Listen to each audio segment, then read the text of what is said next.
The second David's car disappeared around the corner, a strange kind of silence filled the house. Not peaceful, not calm, but thick and heavy, like the air itself knew I was truly alone. He didn't look back. He never does anymore. Just a half-hearted wave, the kind you'd give a stranger. 5 days this time, maybe 6.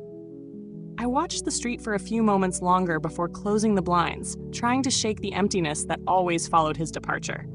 The house felt hollow, not because it was quiet, but because there was no presence. No warmth, no acknowledgement. Just me, walking barefoot through the living room, fingers grazing the fabric of a couch that remembered more about us than we did. His coffee cup still sat on the side table, cold, half drunk, more familiar than his touch had been in weeks. I told myself the usual, "You'll be fine, keep busy, don't overthink it." But even my phone stayed silent. No messages, no missed calls. No one even knew I was alone, or so I thought. Then 3 knocks, soft, deliberate, not urgent, but certain. I froze. No one should be here. And yet, curiosity, or maybe the ache for connection, moved me toward the door. I peeked through the curtain and my stomach turned. It was Julian, David's best friend, smiling, holding a small brown bag, and something else I couldn't name in his eyes. He wasn't supposed to be there, but in that split second, something inside me shifted. Something I wasn't sure I could take back. And before I could stop myself, I opened the door. Julian stepped inside before I could decide whether he should. He moved like he belonged there, walking straight into the living room, placing the pastry bag on the coffee table like it was just another casual visit. But it wasn't. Not this time. Not with David barely 10 minutes gone and the air still warm from his absence. I stood by the door for a moment, unsure if I should follow or shut it and pretend this never happened. But I followed. He looked at me from the couch, his arms stretched lazily along the backrest, sleeves rolled up, his cologne drifting subtly through the room. "You okay?" he asked, his eyes holding mine a little too long. I nodded too quickly. "Just tired. Quiet day." He smiled faintly. "Place is too quiet without Lily." There it was, that pause. Not awkward, not empty, but thick, like something unspoken hung in the air between us. It had been so long since anyone looked at me like that. Julian noticed things. Always had. The way I wore my hair, the perfume I hadn't worn in months, even the dress I'd nearly forgotten in the back of the closet. David didn't say a word when I changed my hair last week, didn't glance twice. But Julian, he saw me, and the way he looked at me made my chest tighten because it felt good, too good. And I hated that it did. I kept telling myself it was innocent. He was being thoughtful. I was just being polite. But the silence between us stretched, turned warm, soft, alive. It had been years since the walls of this house heard laughter. Now here I was, laughing over coffee with Julian, laughing like I hadn't in ages.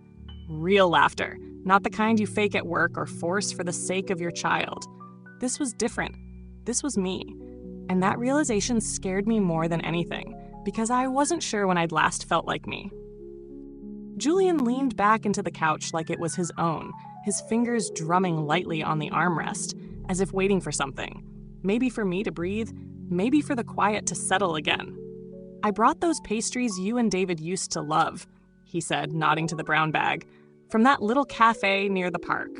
Thought you might like something sweet." I blinked. That cafe. We hadn't been there in years. Back when Saturdays meant slow mornings and too much coffee. Before everything turned into schedules, checklists, silence. "You remembered," I said, surprised at how soft my voice came out. "Of course I did," he replied, his smile crooked, easy. "You used to always get the almond croissant." I hadn't even remembered that myself. Something about the way he said it, like it mattered, like I mattered, sent a quiet shiver through me. Julian had always been kind, always charming, but this was different. His timing, his presence, the way he showed up without warning right after David left. It didn't feel like coincidence. And yet, I didn't ask why he came. I didn't want to break the moment. I sat down across from him, careful, curious, a little too aware of how still the house had been before he arrived, and how warm it felt now. The pastries sat between us, untouched. But it wasn't about the food. It was about him. About the way he filled the space David had barely vacated. We talked.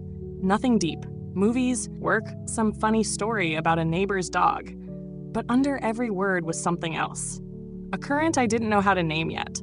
I told myself it was comfort. Harmless. Just company. But I couldn't ignore the way my heart beat differently with him there, or the way his eyes lingered. He made the silence disappear. And I didn't want it back.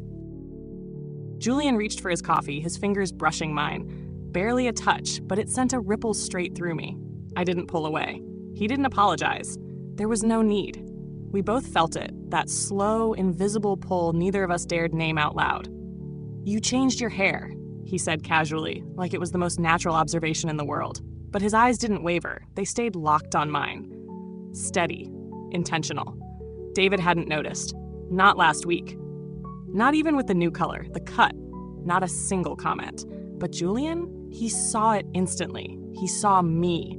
Then he tilted his head and smiled again, softer this time. "And is that a new perfume? Smells different?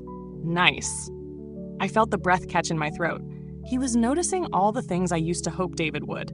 The things that made me feel like a woman, not just a wife, not just a mother, not just someone filling space in a house that used to feel like home. Our conversation turned quieter after that, but not in a distant way. It was deeper now, more personal. He asked how I'd been. Really asked. And when I answered, he listened. Not with polite nods, but with actual care. It had been so long since anyone asked about me without following it with something they needed. Julian leaned in a little closer as he told me a ridiculous story from college. A night when he and David nearly got arrested over a stolen street sign. I laughed, truly laughed, my hand instinctively touching his arm for a second. His skin was warm, his eyes never left mine. And for the first time in what felt like years, I felt alive, desired, seen. And that was the most dangerous part, because I didn't want that feeling to end. Julian started stopping by more often. Never planned, never announced, just appeared. The first few times, it was casual. He brought coffee or pastries or takeout from places he remembered I liked. Little details I didn't even know he'd noticed. Thai food one evening. "I remember it's your favorite," he said with a grin. David never remembered things like that. I barely remembered myself. We'd sit in the kitchen or on the couch, the hours passing unnoticed. He told me stories about David from years ago. Ones I'd never heard, ones David never thought to share. Wild nights, college regrets, quiet fears. Julian opened up in ways that felt unfiltered, real. And slowly, without realizing it, I opened up too. The space between us grew smaller, not in leaps, but in moments. He started sitting a little closer. Our conversations stretched longer into the night. The silences between words thickened, charged, pulsing with something neither of us spoke out loud, but both of us felt. One night, the wine made everything a little softer. The lights were low, the air warm with the scent of takeout and red wine, and something unspoken. I reached for my glass, and his hand brushed mine again, this time slower. Lingering. Neither of us pulled away. We didn't say anything. Didn't need to. Then it happened. Just a kiss. Gentle. Quiet. No urgency. No wild passion. But it said everything. His lips touched mine with a kind of familiarity that made my heart ache. Because it didn't feel foreign. It felt like something I'd been waiting for. When I finally pulled back, breath shaky and heart thundering, he looked at me like he already knew. We had crossed a line, and nothing would be the same after. The room was still, our faces close, our breaths tangled in the soft hum of music playing somewhere behind us. Julian's eyes held mine, searching, gentle.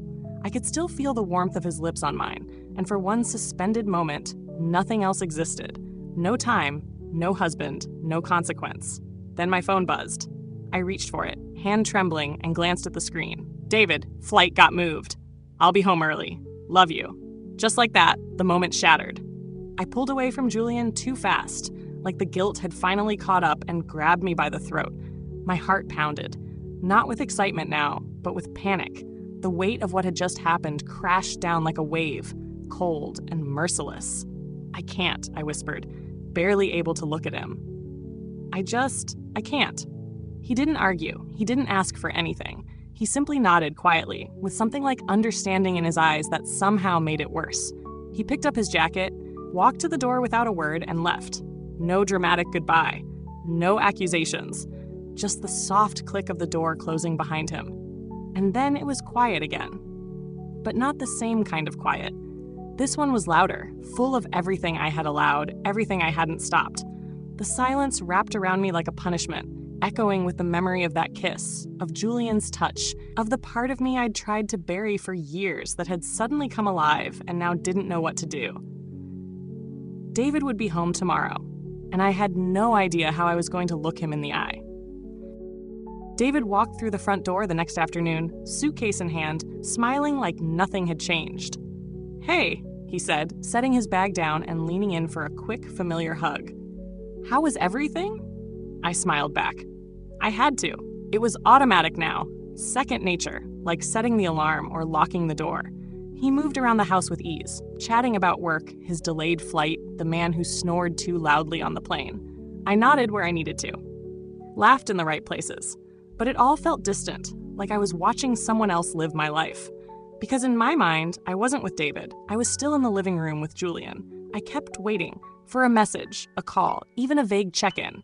Something, anything. But nothing ever came. He disappeared as quietly as he arrived. No explanation. No goodbye. And that silence? It hurt more than the kiss. At night, I lay beside David, listening to the rhythm of his breathing, the way his back faced me like always.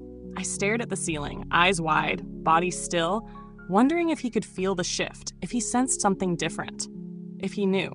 The house felt heavier now. The hallway, the couch, even my favorite mug. Everything reminded me of Julian. Not just the kiss, but the way he looked at me, the way he saw me. And now I couldn't unfeel it. I couldn't forget the version of myself he brought back, the one who laughed, who felt, who mattered. And yet, I said nothing. David made coffee the next morning like he always did, placed it in front of me without a word, without really looking. I stared at the cup for a long time, because it wasn't the coffee I wanted. It was to feel real again. And Julian had made me feel real.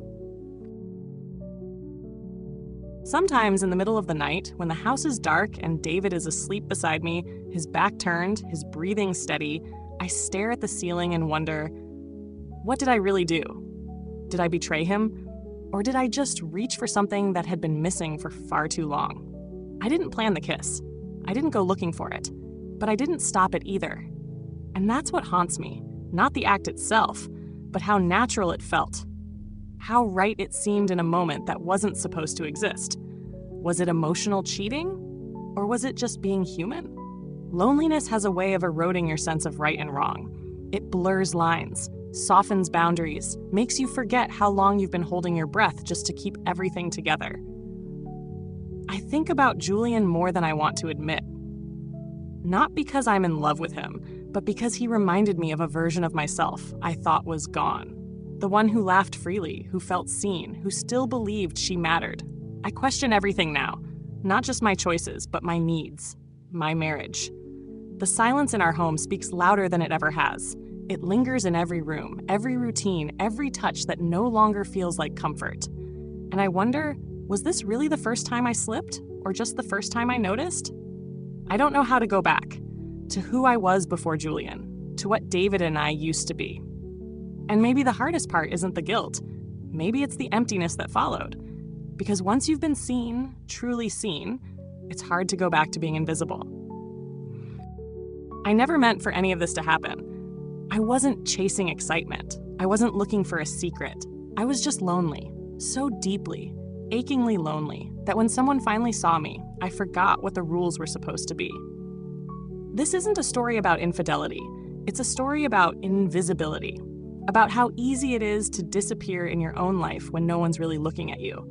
About how the soft erosion of affection, attention, and presence can leave you hollow. And how quickly someone can fill that space, even for a moment. Julian didn't tempt me with promises or flattery. He didn't have to. He noticed. He listened. He made me feel like a woman again.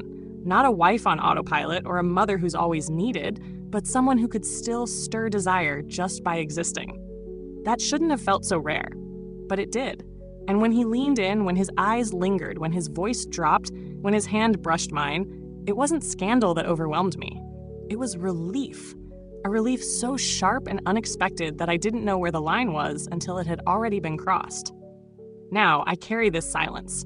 Not because I'm proud, not because I want more, but because I still don't know whether what I did makes me unfaithful or just human. Maybe sometimes the biggest betrayal isn't in what we do, but in what we feel. And maybe the real confession here isn't the kiss. It's the longing that led me to it. So here I am, back in the same kitchen, same house, same life. From the outside, nothing has changed. But inside, everything feels different. I move through the days pretending, smiling when I have to, laughing when it's expected. But there's a part of me now that won't go back to sleep. The part that remembers how it felt to be seen, to be heard, to be wanted. I don't know what happens next. I don't know if I'll ever tell David or if Julian will ever knock on my door again. Maybe this was just a moment, a quiet, dangerous detour in a life that's always followed the rules. Or maybe it was a beginning I don't yet understand. But I know one thing. Once you've been reminded of what it feels like to be alive, it's impossible to unfeel it. And maybe, just maybe, that's where everything truly begins.